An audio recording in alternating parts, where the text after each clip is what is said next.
Hey, what's up? So with Ark Survival Ascended releasing, I figure a lot of new players, or maybe experienced players who haven't played in a while are going to be joining, which is why I'm making this video.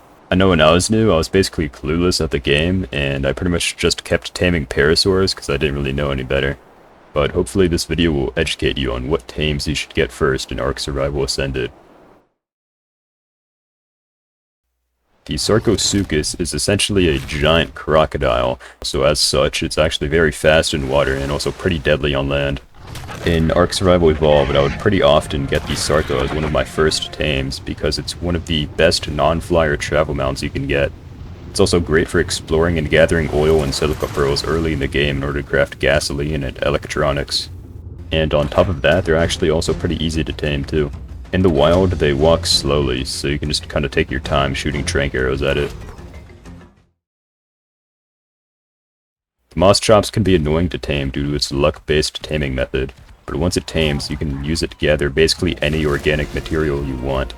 It's especially good at harvesting organic polymer from penguins. But if you are taming it early in the game, then you'll be lucky because it doesn't actually require a saddle to ride, and it's also a pretty decent fighter.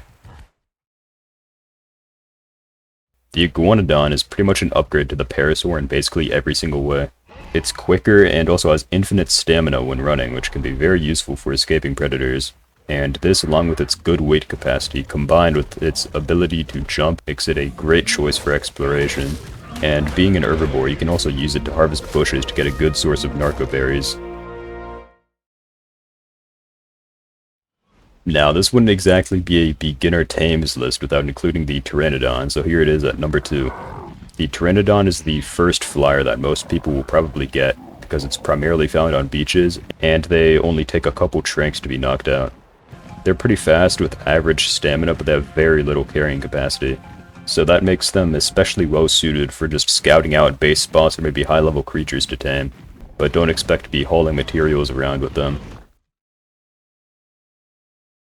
And now number 1, the Stegosaurus. This is probably kind of shocking, seeing the Stego this high up, but I think it's a very good all-around gathering mount, even for mid-game. It can gather berries very efficiently, and it's also one of the few creatures which can gather wood from trees. It carries berries at a reduced weight than normal, and also naturally has a good amount of weight. It's not bad in combat either because its main attack has good range and damage. But interestingly, it takes 50% damage from all damage sources, which is a crazy good buff, and you could even take a team of good Stegos to take down bosses. Just don't expect to be exploring with them because they're extremely slow. So yeah, let me know what you think of the list, but I think that's about it. See ya.